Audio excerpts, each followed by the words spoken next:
Senhoras e senhores, meninos e meninas, cachorrinhos e cachorrinhas, bebedores de Monsters e de Red Bull, bem-vindos ao seu, o meu, o nosso Coffee Zone, cara. Então, é o seguinte, prepara aquele Starbucks do shopping mais próximo de você, prepara aquele café tradicional brasileiro, aquele pilão que você acorda às 6 da manhã, assim, fica com preguiça de fazer, mas tá ali.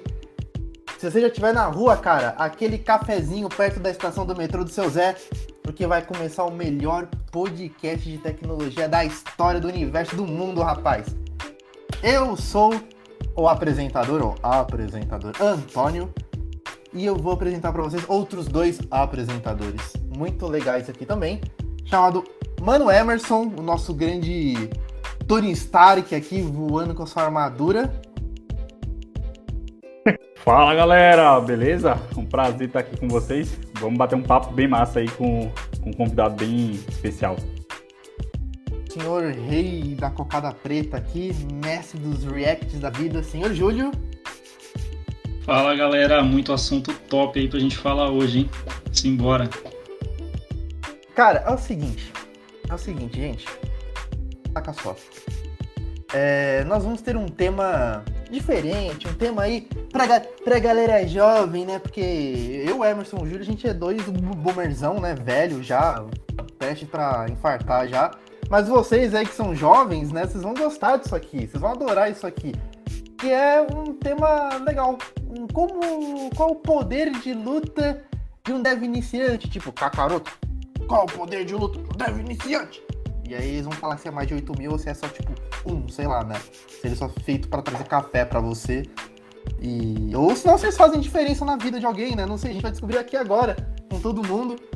E quem vai ser esse menino? Quem vai ser esse carinha? Vai ser o grande pupilo eterno aí da vida, que a gente já conhece há um bom tempo, chamado Vidal. Vidal, aparece aí, Vidal. Aê, oi, Vidal, aparece aí, Vidal. E aí, galera? Boa tarde, tranquilo? É uma honra estar participando desse primeiro episódio aqui do Coffee Zone, ao lado de grandes monstros que fazem parte da minha trajetória. E vamos hoje aí conversar um tema muito especial. Fiquem aí conosco que vai ser muito top esse podcast. Foda, cara. Bom, dá aqui os avisos, né? Os próximos convites aí. A gente tá no Coffee Zone pra ser um podcast aí bem um pouco diferente, né? Nada muito certinho, assim, de ficar falando pergunta tipo Mark Zuckerberg lá no júri, né? A galera falava os bagulho pra ele dava aquela expressão de robô. Então, aqui, nada de Mark Zuckerberg aqui. Aqui a gente vai falar as coisas que a gente acha, a gente vai falar da forma que a gente quer. Se o convidado não gostar, ele vai ter que se retirar. Mentira, gente, não se retira não, porque isso aqui dá mó trampo, é sábado, todo mundo acordou de manhã e eu podia estar dormindo agora. Mas, gente, vamos embora aí, vamos começar a falar com o nosso convidado aqui. Vai ser uma honrinha. E vamos começar a falar nas perguntas aí. Como é que você tá se sentindo aí, Vidal? Como é que você tá se sentindo estando aqui com a gente? Como é que você tá se sentindo estando no primeiro episódio do podcast aqui? Estou aqui me sentindo muito honrado de poder participar e contribuir um pouco com esse podcast, e ainda mais de forma muito especial ser o primeiro, né? Ser o primeiro é algo muito marcante e ansioso para conversar, trocar umas ideias e poder compartilhar um pouco da nossa experiência aí com outros jovens júniores que querem entrar nesse mundo da programação e não sabem como começar. Estamos aí para compartilhar um pouco da nossa experiência hoje. Ô, Vidal, você gosta de café, Vidal? Ah, claro, né? Café todo dia. Cara.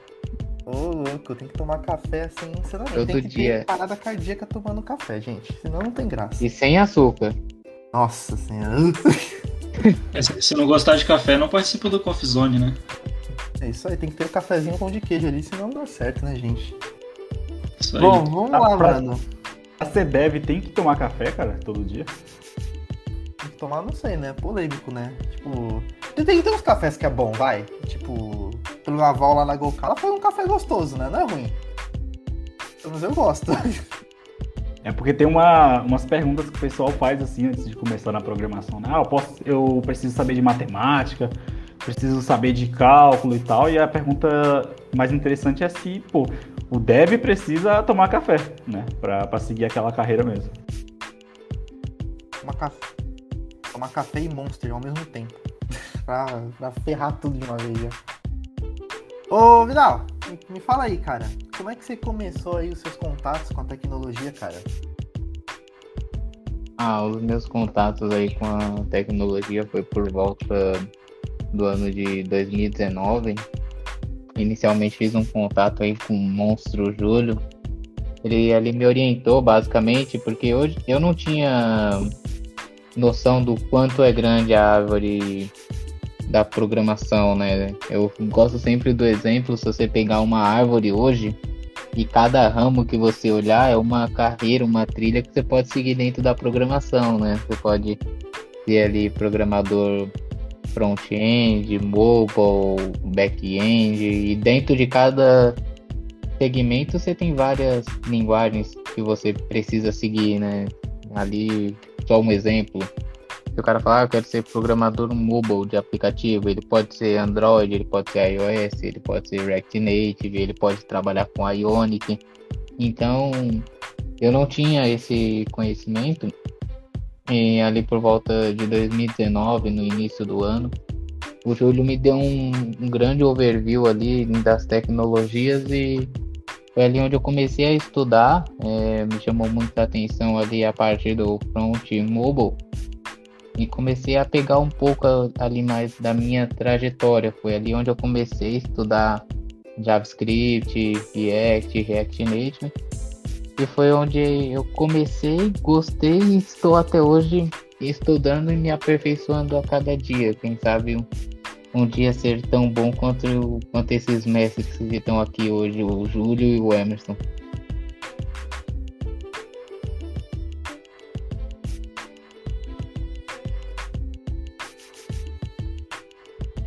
Boa. E, cara, antes disso aí, antes de você ter esse contato aí com o Júlio, com todo o pessoal aí, antes de você decidir qual a tecnologia que você ia estudar ali, né? Você chegou a, sei lá, estudar alguma coisa em faculdade, em escola? Como que foi isso aí? Assim, eu estava já cursando o curso de graduação em Sistemas de Informações, bacharelado. E ali, cada semestre da faculdade, eu poderia seguir para 3, 4 profissões diferentes, né? E o contato ali que eu tive foi bem básico, com lógica de programação em C. Depois ali tive 3 semestres de orientação a objeto, que 2 foi só orientação e o outro foi orientação a objeto com Java no Android. Foi por volta desse tempo de 2019, foi o segundo semestre de 2019 que eu tive orientação a objeto com Java na faculdade. E essa foi a minha experiência com programação na faculdade. Foi superficial, mas foi interessante para que eu tivesse um norte de cada caminho que eu poderia seguir. Caraca, manos. Olha, você sabe que o time do Coffee Zone é bom quando o apresentador cai, perde a internet, volta, não consegue ouvir metade do que o convidado falou, mas tá de volta, mano. Caraca. Bom, eu espero que todo mundo tenha ouvido o que o Vidal falou, porque eu não consegui ouvir metade porque eu caí, gente. Faz parte. A gente tá todo mundo remoto, né? Então faz parte. O famoso perrengue chique. Isso aí. E na verdade eu não queria ouvir o Vidal, então eu falei, vou sair aqui. Foi de propósito, gente. Mentira. Eu sou educado, eu tento ser educado às vezes, tá? Legal, eu tenho uma pergunta aqui pro Vidal, que é uma pergunta bem interessante até. Vidal, antes de entrar na área, o que você achava que um programador fazia? Como você achava que as coisas funcionavam ali por trás dos aplicativos, dos sites que você usava, enfim? Sendo bem sincero, eu não tinha a menor ideia, sabe? Eu via, assim, filmes, aquelas matérias, assim, que falava, mas pra mim, programador era aquele cara que não dormia, que que ficava comendo salgadinho, com óculos, com o rosto cheio de espinha e tal, aqueles filmes americanos. Eu não tinha a menor ideia como funcionava por trás de um aplicativo, por trás de um site, mas eu sempre tive curiosidade, né? Eu sempre tive curiosidade para saber como que funcionava por trás dos sistemas de sites e aplicativos, que eu achava algo incrível, né? Você pegar ali um portal de notícias, por exemplo, tipo, acabou de acontecer, a notícia já está ali em tempo real, disponível para o mundo todo. Isso eu sempre achei fascinante. A questão também de aplicativos, né? Eu peguei muito bem essa questão que nós estamos vivendo hoje, da evolução do aplicativo, que cada vez estão ficando mais poderosos, né? Antigamente você tinha pouquíssimos aplicativos, hoje o aplicativo faz cada coisa que você até duvida. E essa integração com o serviço do aplicativo, a nossa vida social, a nossa vida pessoal, está cada vez mais integrada, está cada vez mais difícil de ficar sem. Eu nunca imaginei o quanto era grandioso e desafiador a vida do que é o trabalho ali com programação. Cara, eu tenho uma pergunta pra geral, assim, né? Que até o Júlio tava falando aí dos devs e tal, né? Cara, o que pra vocês aí, né? Tanto pro Vidal, como pro Júlio, pro Emerson, né? Quem é o grande campeão dos devs, assim? Os devs do passado ou os devs do dia atual, né? Porque teve bastante mudança de comportamento, de qualidade de vida e etc, né? Mas vocês ainda acham que tipo, os devs do passado ainda têm um conhecimento melhor? Ou hoje os devs do futuro já estão mais aptos a essas coisas aí? Cara, é difícil. Essa é difícil, hein? Essa é difícil. Porque assim, os devs do passado, os caras têm muita experiência, né, nas costas.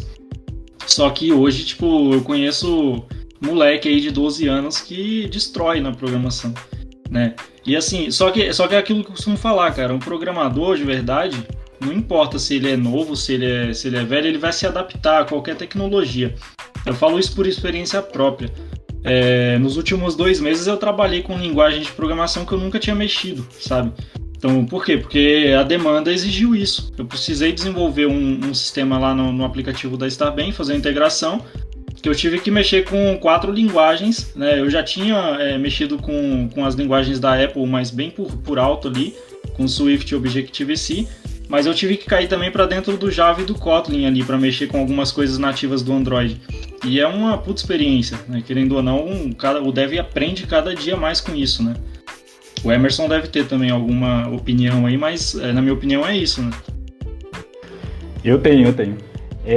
Pra mim, cara, acho que como o Antônio perguntou, né, que é um campeão dos devs, assim, né, se é os caras lá do passado, os caras do presente, né, pra mim é o cara que consegue se adaptar, né, em qualquer ambiente aí, e além daquela skill técnica, né, que a gente chama hoje de hard skills, o cara tem aquela capacidade de código, assim, imensa, o cara tem um conhecimento muito massa, mas eu acho que um dev com um perfil campeão é aquele dev que sabe liderar também, né?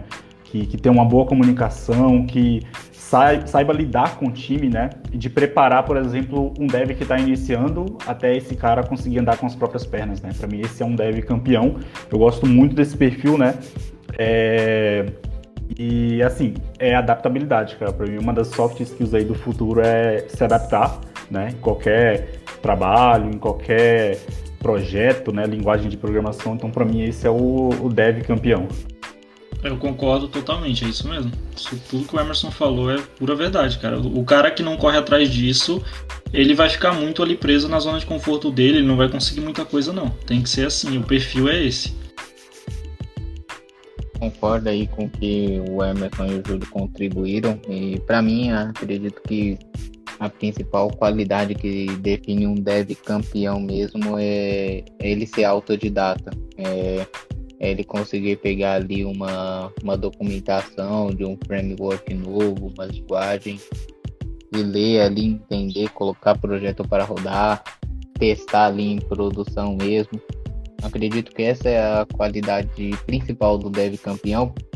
Se você olhar para a história, você vai falar, caramba, mas os caras de antigamente, eles faziam milagres, né? Eles faziam muitas coisas com pouco recurso de computação, pouca memória, espaços reduzidos. Mas hoje nós também enfrentamos isso. Não é porque hoje o celular tem 8 GB de RAM que eu vou fazer uma aplicação com 6. Não, eu tenho que fazer ali ela mais performática possível, que eu não posso travar o celular ali do usuário a ponto dele ter que desligar. Então, essa busca por conhecimento é o que faz os devs ser o que nós somos e somos capazes de fazer em relação a desafio, comprometimento, fazer coisas ali inimagináveis, né? Resolver problemas, encontrar soluções que possam melhorar exponencialmente a vida das pessoas. Boa.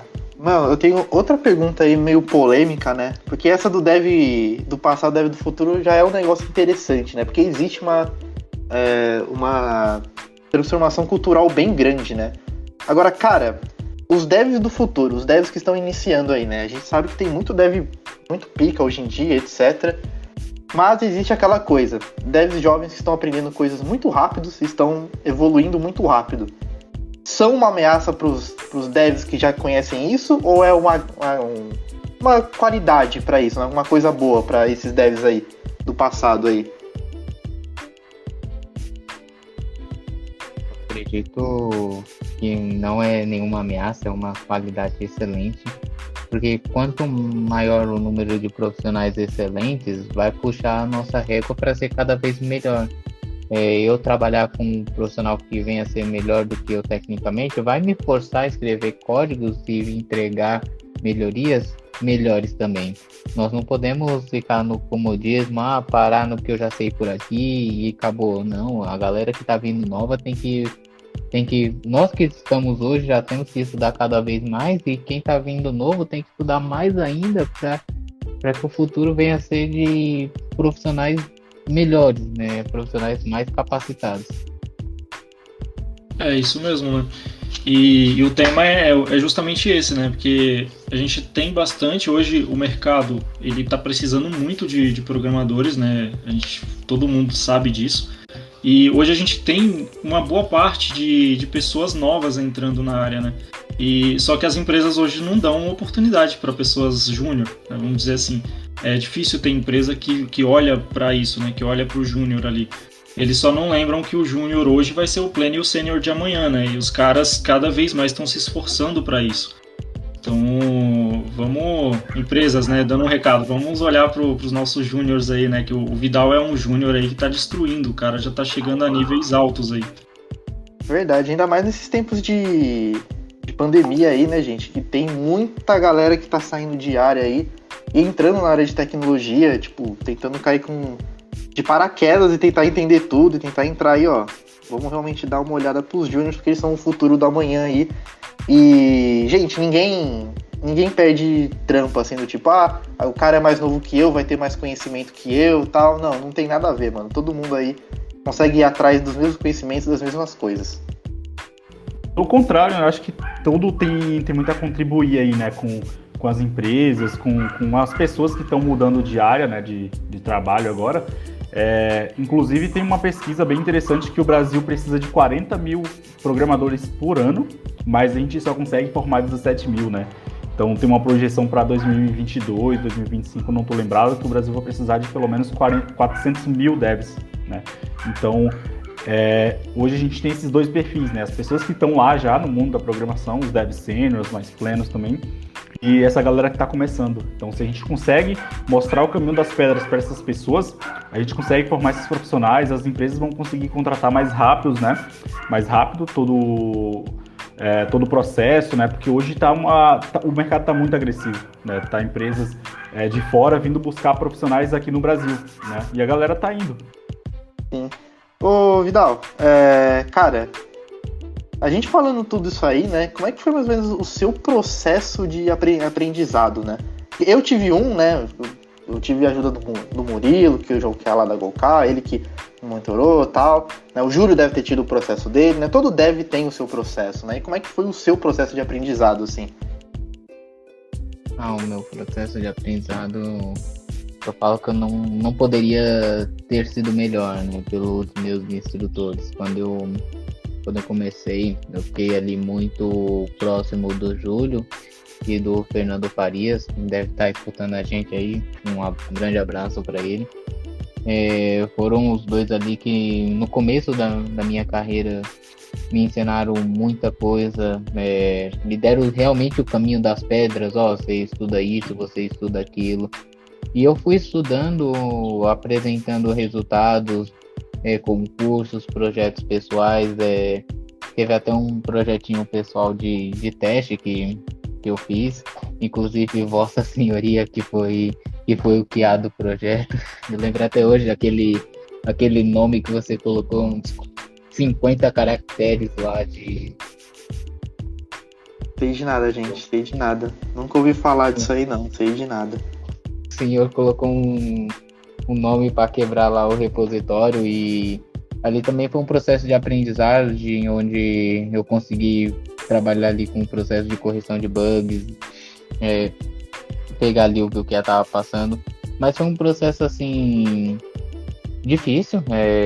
Por mais que eu tive os melhores instrutores, não é fácil. Tem a parte que depende de você, tipo, ali eu no começo eu pensava que o dev tinha que gravar códigos, e já deixa esse recado para quem está iniciando hoje, tipo, nós não gravamos códigos, o que nós precisamos saber é saber pesquisar, saber encontrar as informações necessárias para realizar o que você precisa naquele momento. É impossível tantas coisas que eu trabalho, eu saber gravar tudo de cabeça, mas no começo eu pensava que era assim, tipo, gravar tudo na cabeça, mas não é.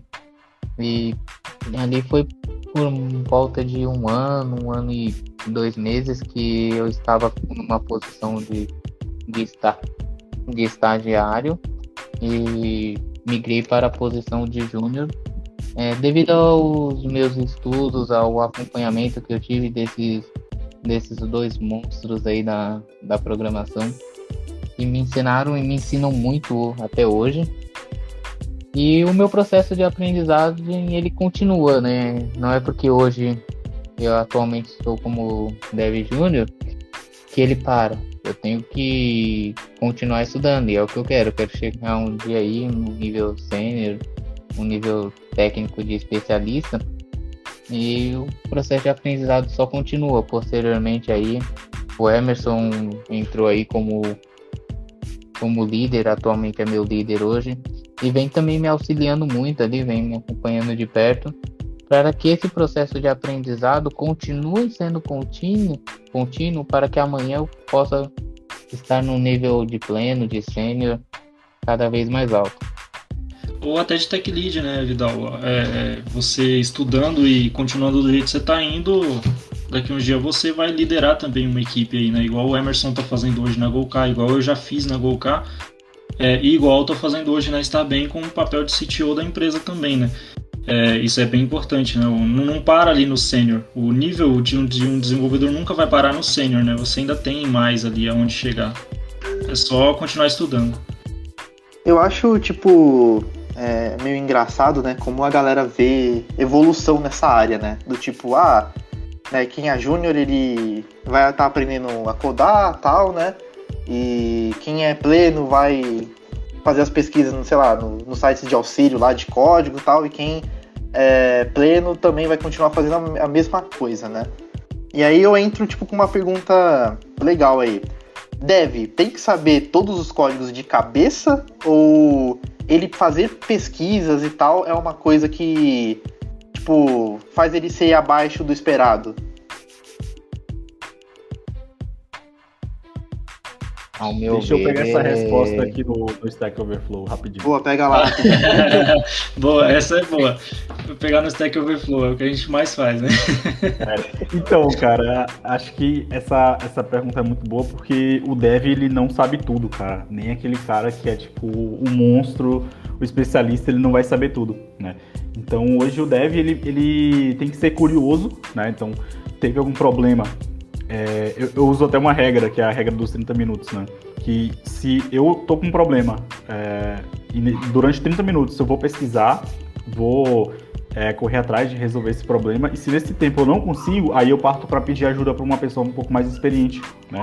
Então eu acredito também que seja uma soft muito bacana aí pro futuro, né? Que todo dev tem que ter, né? Que é essa resiliência na hora de buscar soluções para aquele erro que ele está tendo, né? Então o dev ele não vai saber tudo, é impossível, assim, é uma coisa que a gente comete quando a gente está aprendendo, né, que, puta, a gente vai ter que decorar esse arquivo aqui de 10 mil linhas, é impossível, né, mas fica até uma dica para todo mundo que está começando agora, tenta entender o porquê daquilo, né, do porquê daquilo está funcionando, como funciona, se eu trocar essa variável, o que acontece e tudo mais, faz testes, né, é você errando e você vai aprender, né, você tem que aprender bastante com esses erros, é uma dica que eu deixo aí para vocês.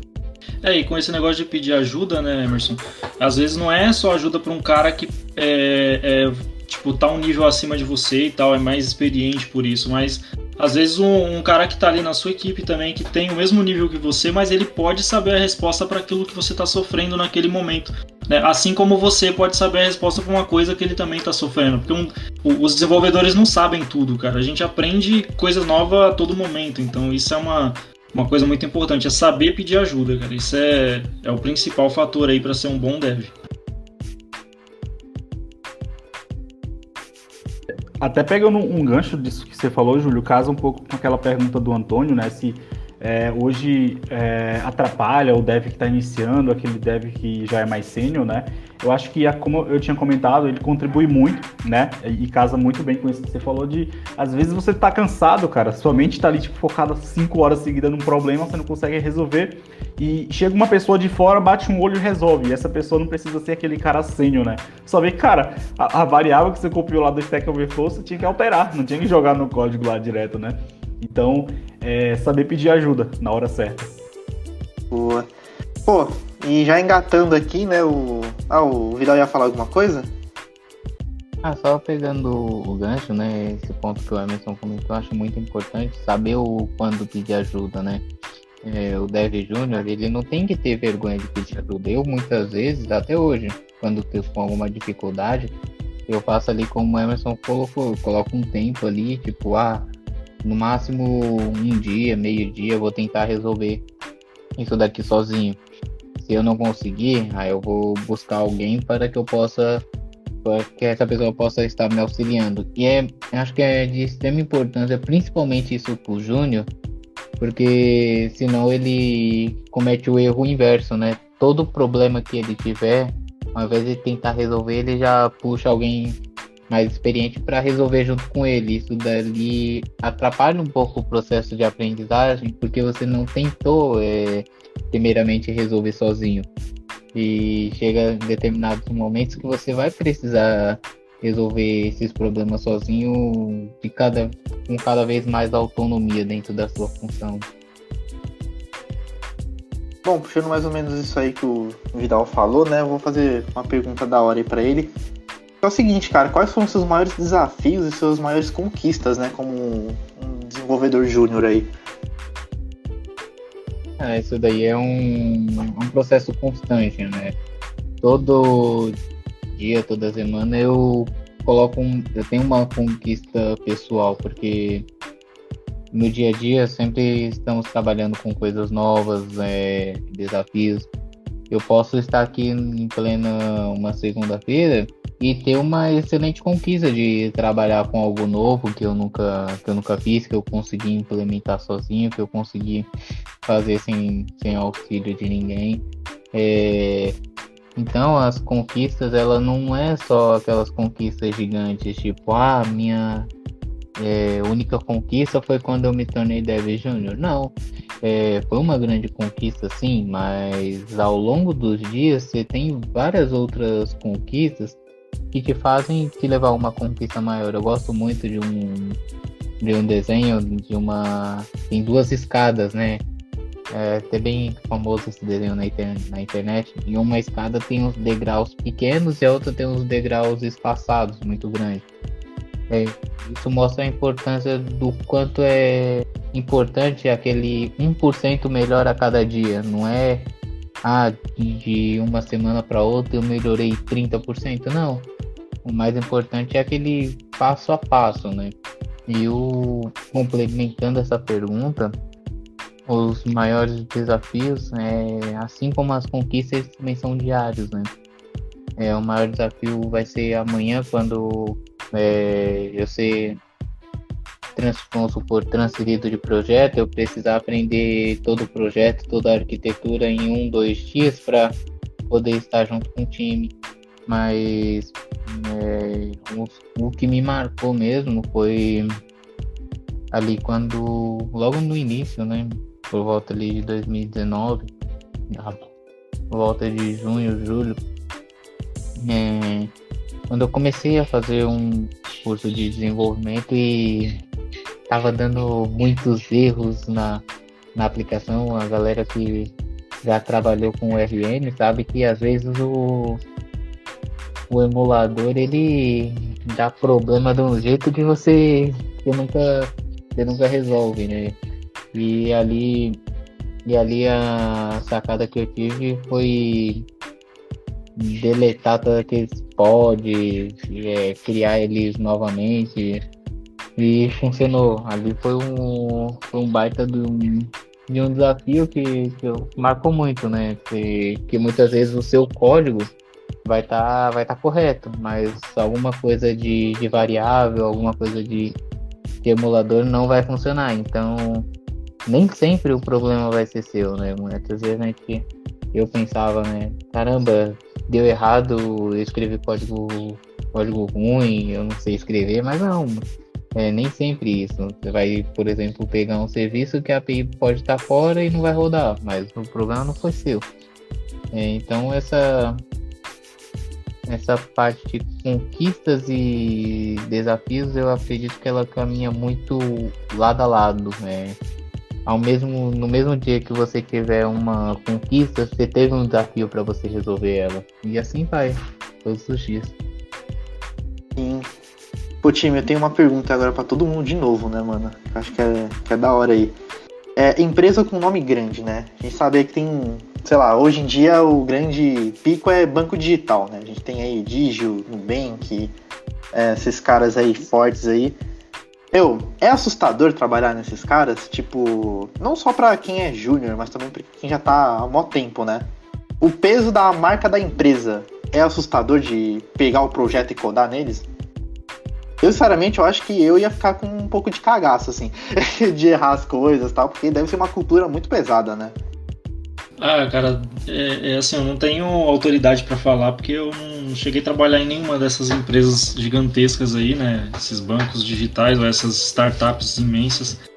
Mas deve ser uma responsa, né? Só que com o tamanho da empresa, eu creio que também venha bastante organização, né? Então você não vai ser igual numa empresa pequena, que você tem que tomar conta de todos os projetos da empresa, de todas as tecnologias.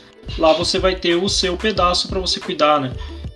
Eu falo isso porque eu já vi um pouco ali de algumas como funciona, e cada um é responsável por uma coisa. O Nubank tem um aplicativo, né? Só que esse aplicativo por trás dos panos ele funciona bem separado, né? Então os caras têm tipo muitos devs lá, e cada dev cuida de um pedaço, por exemplo. Então é bem estruturado, né? Eu acho que com o tamanho da empresa a organização acaba sendo um pouco melhor. E precisa, né, também, para controlar tudo isso. Boa. Eu acho que quanto mais então a empresa é organizada, mais, tipo, fácil fica a vida lá dentro, né? Acho que é um pouco disso, viu? Acho que se a empresa, dependendo do nível, né, do tamanho da empresa, se a gente pega, por exemplo, esses bancos, né, empresas de delivery, e joga uma responsabilidade para uma pessoa só, em determinado setor, por exemplo, o cara é responsável pelo back-end. Esse cara não vai dar conta. E se acontece alguma coisa com ele, ele tinha todo aquele conhecimento sobre aquela parte, né, da empresa. Então, como o Júlio falou, são várias pessoas, né, dentro da cultura, né? Então a gente tem responsabilidades diferentes, então cada pessoa ali é responsável por uma fração daquele projeto gigantesco, né? Então a gente tem, sei lá, tech lead, a gente vai ter uns dev júnior, dev pleno, dev sênior, e a gente consegue distribuir bem as responsabilidades, né? Assim o projeto vai caminhando de acordo com suas metas, né? Então, a gente precisa adicionar uma feature nova. Qual time é responsável por adicionar essa feature? É back-end, é front-end. Então, quem é o tech lead, quem é o QA lead que vai tocar essa frente? É uma pessoa X. Então, essa pessoa é responsável por levar o time a fazer essa entrega. E isso eu escutei um dia umas coisas sobre o Uber, né? O Uber é uma puta empresa, né? Gigantesca, como todo mundo conhece. E falando um pouco do back-end deles, né? Tipo, o Uber tem mais de 3 mil microserviços hoje rodando para colocar tudo isso que a gente conhece e que a gente usa no ar. E eles têm equipes focadas em cada microserviço. Então, tipo, tem um microserviço que faz alguma coisa ali para trazer localização do usuário, mostrar os motoristas próximos, por exemplo. Eles têm uma equipe que cuida só disso. Então, assim, fica bem centralizado, sabe? Não é que outras pessoas vão mexer naquele pedaço, sendo que elas nem conhecem, não sabem os algoritmos, como é que funciona e tal, né? Então, é bem isso mesmo, é divisão de tarefas aí para pessoas específicas ou para equipes específicas, né? E a gente acha que o Uber é só aquele mapinha com os carrinhos andando na tela, né? Pois é, né? Quem usa e não sabe como funciona, né? Pensa que é só isso, mas não, é uma puta arquitetura por trás e é muita tecnologia rodando, né? Caraca, mano. Ô, Vidal, cara, falando dessas tretas aí toda aí de projeto e tal, de medo de projeto. E você, cara, você já teve algum medo? Tipo, o seu primeiro projeto, você teve medo de manjar no seu primeiro projeto, de entrar no seu primeiro projeto? Como é que foi o seu primeiro projeto, hein? Assim, medo tive. Acredito que todo mundo tenha medo, né? Não se for um trabalho, o medo é até uma válvula ali que te limita, né? Até onde você vai. Se você não tiver medo, o cara vai pegar e dar um drop table lá, sem where na base de dados e acabou. Mas tive medo, assim, no meu primeiro projeto, assim.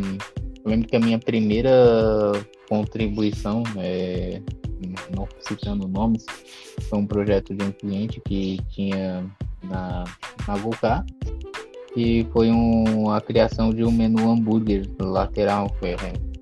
O Júlio até que me passou, e eu fiquei tipo assim, com medo, por mais que é uma coisa simples, quem tá escutando a gente que já manja de programação vai falar, isso aí é tranquilo, mas pra quem não sabe, o menu hambúrguer é aquele menu que tem os 3 risquinhos no aplicativo.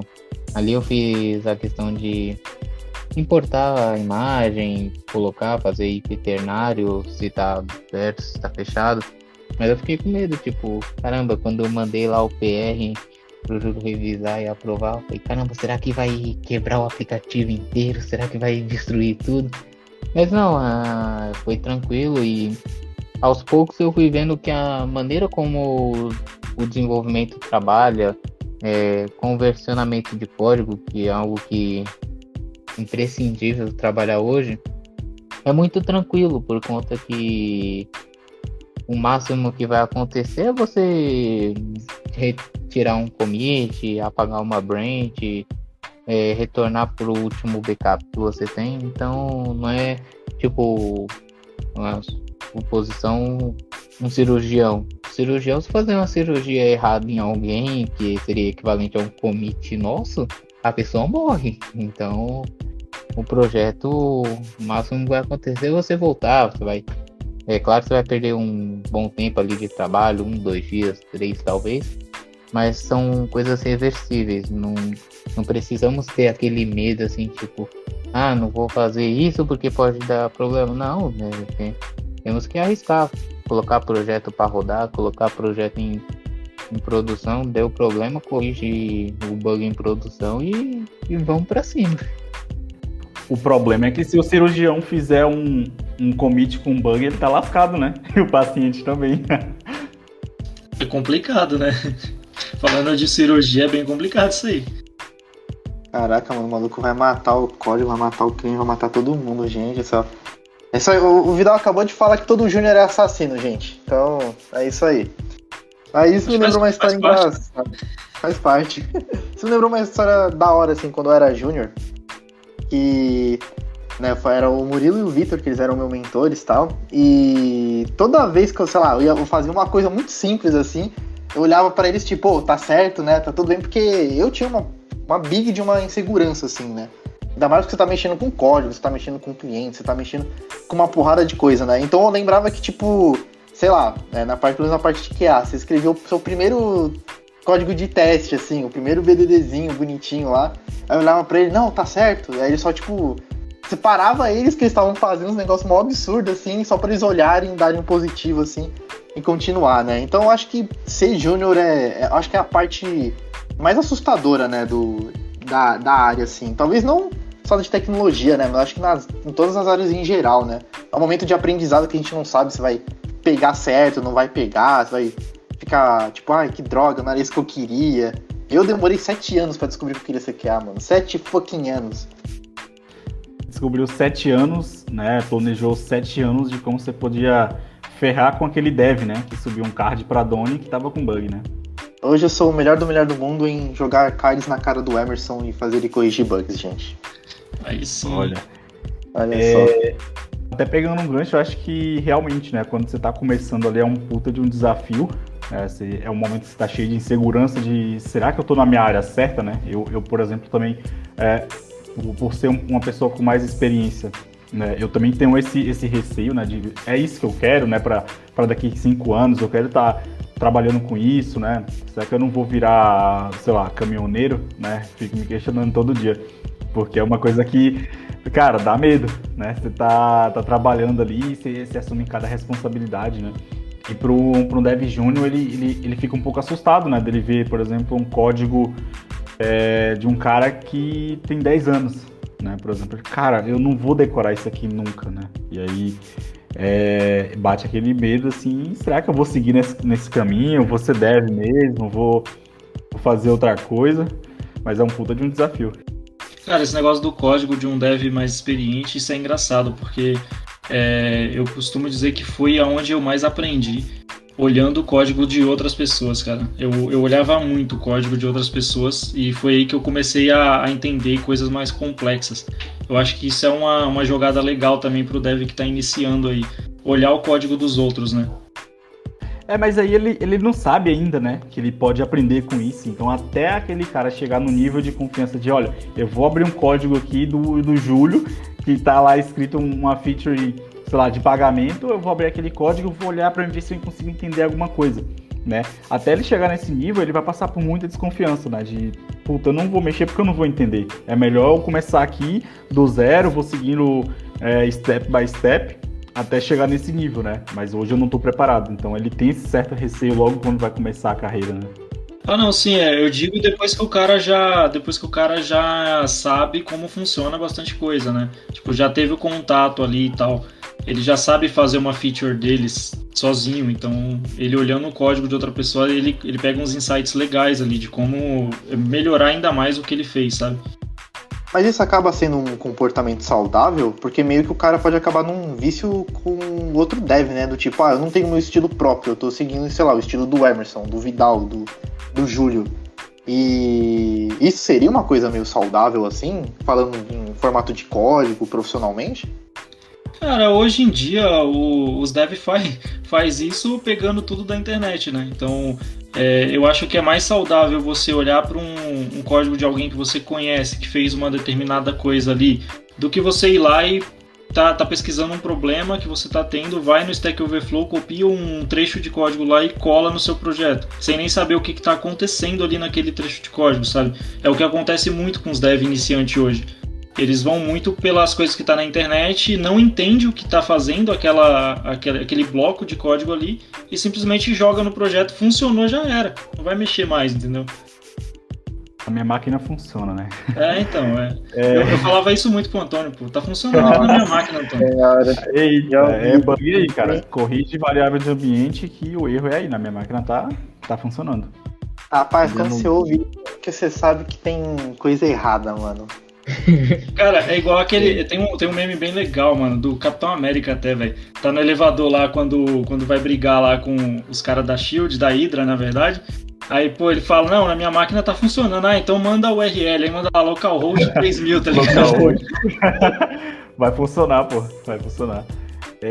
Uma coisa que você falou, né? Que o dev ele comete muito esse erro, né? De simplesmente copiar e jogar lá. Eu acho que não só o dev iniciante, né? O dev sênior também, às vezes, naquela pressa ali, o cara copia, sei lá, uma regexp, né? Que, assim, hoje no mundo JavaScript ninguém conhece regexp, cara. Aquilo lá é uma coisa de outro mundo. Mas a gente tá acostumado com isso, né? A gente segue muito padrões, por exemplo, de empresas, né? Como o Google, Airbnb, padrões de qualidade, assim mesmo, né? E a gente acaba não reinventando a roda, né? Então, quando o Antônio fala que se isso pode ser prejudicial para a carreira, até um certo ponto, mas é produtivo também, né? Porque você consegue pegar muita coisa que já existe e não perder muito tempo criando aquilo, sabe? Sim. Agora eu vou puxar uma pergunta pro Vidal aí, que já que a gente está falando de tecnologia, eu conheço um pouco da trajetória, né, Vidal, até porque te acompanhei aí bastante, só que ultimamente a gente acabou dando uma afastada, desde quando eu saí da Golcar para assumir o papel na Starbem aqui, mas quais as tecnologias que você está trabalhando hoje aí, e o que você está estudando aí, já pensando no futuro aí, nos hypes de tecnologia? Sim, antes disso, só complementando aí a questão anterior, o Emerson falou de virar caminhoneiro, mas tem um rapaz aqui chamado Antônio que falaram que o QA trocava pneu. Puta, essa história é legal, hein, cara? Nossa, velho, na época que o Antônio trocava pneu. Cara. Nossa, mano, esse bagulho do QA trocar pneu, olha, gente, eu vou ficar quieto, eu vou deixar o Vidal falar as coisas que eu fico frustrado com essa história. Prosseguindo aqui, brincadeira da parte. Hoje em dia ali eu procuro estudar mais a parte de hooks do React, dos states, trabalhar ali consumindo APIs, tá? Hoje eu já estou assim mais confortável com a parte de layout.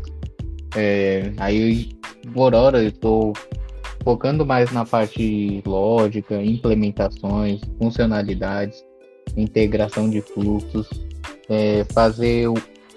finalizar a parte de uma task, né? Finalizar uma parte completa. Para quem não entende muito de desenvolvimento, qualquer aplicativo que você pegar aí no seu celular, qualquer site, ele tem algumas partes, né? Ele vai ter a parte ali visual, que é você criar aquela tela, colocar os componentes nela, e vai ter a parte funcional, que é você fazer a conexão com a base de dados, com o servidor, para ter aquela integração e funcionar perfeitamente o fluxo. E é importante todo dev saber ali o que ele precisa melhorar em tal determinado ponto. Eu sei que hoje, nesse momento, eu preciso atuar com mais força nesse estudo para que eu possa me tornar um desenvolvedor melhor e mais completo. Essa é a minha linha de estudo hoje e completando para quem está iniciando, nós precisamos ali quando júnior saber o nosso momento de posição, né? Não me comparar não comparar o seu ensaio com a apresentação do outro, por exemplo. Se eu for me comparar aqui ao Júlio e ao Emerson, eu vou ficar naquela roda, caramba, mas eu não consigo fazer isso, e os caras conseguem, mas os caras já têm anos a mais de experiência que eu, já trabalharam com mais problemas, o que fizeram eles hoje conseguirem realizar essas tarefas, e hoje eu tenho certeza que eu posso perguntar tanto pro Júlio quanto pro Emerson, que eles sabem que tem pontos ali que eles precisam atuar de melhoria para que eles possam ser desenvolvedores e tech lead e CTO melhores em suas posições. Acho que é mais saber ali a humildade e não ter vergonha de falar o que tá aprendendo, qual o próximo passo na carreira, que sempre vai ter. Cara, processo de aprendizagem é sempre um negócio complexo, né? Ainda mais que a gente tem, 1000 linguagens de programações, 1000 culturas diferentes que a gente tem que seguir, boas práticas e tal, né? Mas isso aí me veio uma coisa na cabeça. cara, existe um milhão de linguagens, existe 1 milhão de projetos que usam essas linguagens e tem agora as novas que vão se destacando conforme o tempo, porque a galera vai, acho que, tendo curiosidade usando, né? E, tipo, por que eu deveria usar essas linguagens novas, né? Tipo, qual o grande benefício? É porque elas são atuais, assim, e chamam atenção no mercado? Ou às vezes as antigas mesmo já estão meio que sobressalentes? Tipo, por que eu deveria usar uma linguagem nova, sabe? Cara, eu acho que assim como o aprendizado do dev, ele é constante, né? As tecnologias também precisam ser atualizadas, né? Constantemente para resolver problemas mais complexos, né? Para ser mais performáticas, né? E uma coisa que você comentou, né? Cara, toda hora, todo dia tá saindo um framework novo, né? Enquanto eu falava isso, lançou mais 10 frameworks JavaScript. Então, o dev precisa se atualizar para isso, né? Então, assim como a gente precisa olhar para as tecnologias precisam resolver outros problemas, melhorar em alguns aspectos que hoje são alguns gaps que elas possuem, né? E eu acho que é isso, tá? O Júlio, o Vidal pode complementar, mas cada tecnologia resolve um determinado problema, né? Então, por exemplo, uma linguagem é mais performática que a outra, só que essa outra ela se dá muito bem para mobile, né? E a outra não. É só um exemplo, mas eu acredito muito que seja isso. Bem nessa linha, né? Isso eu acho que é até uma das maiores dúvidas de quem tá iniciando na área, né? Por onde eu devo começar, por qual linguagem eu devo estudar, enfim. Eu acho que vai muito no começo, né? Do que você mais se adequar. Porque eu não vou falar para um cara que está iniciando, inicia com Golang, inicia com JavaScript, só que aí ele pode olhar para fazer a outra e falar, pô, mas eu me identifiquei melhor com JavaScript. Pô, então foca seus estudos no JavaScript. Aí, o que você vai precisar no futuro, aí já é outros 500, né? Porque você pode pegar um projeto que você vai ter que usar, sei lá, Ruby, você vai ter que usar Go, você vai ter que usar Elixir, tem uma série de coisas. Eu acho que assim, é o que eu falei lá no começo, né? Quanto mais sênior o dev for se tornando, mais ele tem que ser aberto a tecnologias, né? E aí quando ele chega num patamar ali mais acima, de um tech lead ou um CTO, aí ele tem que ser mais aberto ainda, porque ele pode não liderar só uma equipe que é focada em JavaScript, mas ele pode ter um grupo de pessoas que cada um mexe com uma coisa. Então eu acho que quando chega ali no nível de CTO, por exemplo, você não tem que estar mais fechado à tecnologia, você tem que estar mais aberto para todo tipo de tecnologia do mercado. Isso serve para Java também? Cara, eu não vou causar discórdia aqui não, viu? Mas depois a gente corta isso aí, né, Antônio? Mas, cara, Java é o quê? De comer, pô? É uma cor de esmalte? Eu quero uma cor de esmalte isso aí, mano. É cor de esmalte? É o quê? É de qual marca? Eu não lembro dessa ainda. Mas, cara, resumidamente, assim, o que o Júlio falou é tipo, escolhe o seu Pokémon aí e evolui ele, sabe? Vai indo aí que vai ser sucesso. É isso aí, cara. Uma hora você vai querer explorar uma linguagem nova, até por conhecer, tá? Não porque você vai trabalhar com ela, mas é legal um dev que gosta de estudar conhecer uma linguagem nova. Tipo, eu tinha curiosidade para saber como é que funcionava a linguagem Lua, por exemplo. Tem muita gente que nem conhece, mas é uma linguagem brasileira. E ela é muito usada em games, né? Games. E eu peguei um dia só, porque a linguagem é tão pequena e tão simples que eu aprendi ali em um dia. Peguei um dia para estudar, eu aprendi desenvolver em Lua. E assim como outras, né? Tipo, igual eu falei, eu tive que mexer com Kotlin, tive que mexer com Swift, com Objective-C. São coisas que num determinado momento um dev mais experiente vai ter que pegar para fazer, não tem jeito. E pegando o gancho aí, Antônio, você perguntou por que utilizar as tecnologias novas, né? Um exemplo bem claro aí para quem está nos escutando e não entende muito de tecnologia é semelhante ao desenvolvimento de um carro, né? Se você pegar os carros antigos ali, pré-históricos, você tinha que dar a partida na mão ali, numa manivela do lado de fora, que andava devagar, que era uma roda de madeira. E ao longo dos anos a indústria automobilística foi evoluindo, né? Foi evoluindo com carros melhores, mais rápidos, mais confortáveis. E hoje nós estamos caminhando para um futuro onde a popularização já entra carros até elétricos que dirigem sozinhos. Algo te obriga a ter carros novos? Não, se você quiser, se você falar que não se adapta, você pode ter aquele carro lá antigo, aquele primeiro carro, nenhum problema. Mesmo assim, a questão das tecnologias. As tecnologias novas não tira o prestígio, o mérito das primeiras que vieram, mas as novas vêm suprir outras necessidades cada vez mais apropriada para o nosso dia a dia. Até porque as primeiras linguagens que vieram foram as que criaram as novas, né? Então, as pessoas não entendem muito isso, mas um exemplo, o pai de todos, C e o C++ são linguagens que são usadas para criar outras linguagens hoje, né? Então, não é porque é velha que você tem que jogar fora, saca? A galera deve estar ouvindo agora pensando, caralho, que merda, né? Tem que usar uma linguagem pra criar uma linguagem. É complicado, né, esse tema. Pensa isso. Ô, Pupilo, você tava falando aí de futuro e tal, né? E cara, o que você, vê pro seu futuro, né? Não só no seu futuro de como programador e tal, mas no futuro do desenvolvimento em geral, assim. O que você enxerga? Acredito... Tem o meu planejamento de futuro, quero evoluir cada vez mais, não só como programador, mas como pessoa.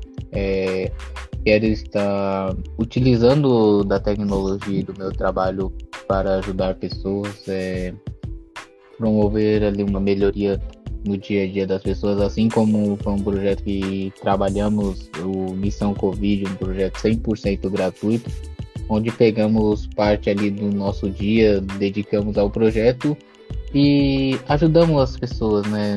Não desenvolvemos por desenvolver, é só mais uma task. Não, ali, querendo ou não, tem um peso emocional maior, né? Você vê a grandiosidade do projeto e você fala, pô, isso daqui vai melhorar as pessoas. E mais previsão de futuro, quero continuar seguindo o aprendizado, o desenvolvimento, assim como ajudar pessoas, quero ter a oportunidade de contribuir com a vida social das pessoas, né? Por exemplo, tem uma pessoa passando na rua utilizando um aplicativo que eu ajudei a construir ou que eu possa criar futuramente. Esse é o meu plano de futuro, fazer algo com que as pessoas possam utilizar e ser útil para o dia a dia. Caraca, mano, o Vidal vai ser tipo o Clark Kent dos programadores, mano. Já se preparem aí, gente. Pô, Vidal, Se tirar cara... o óculos aí, vira o Superman.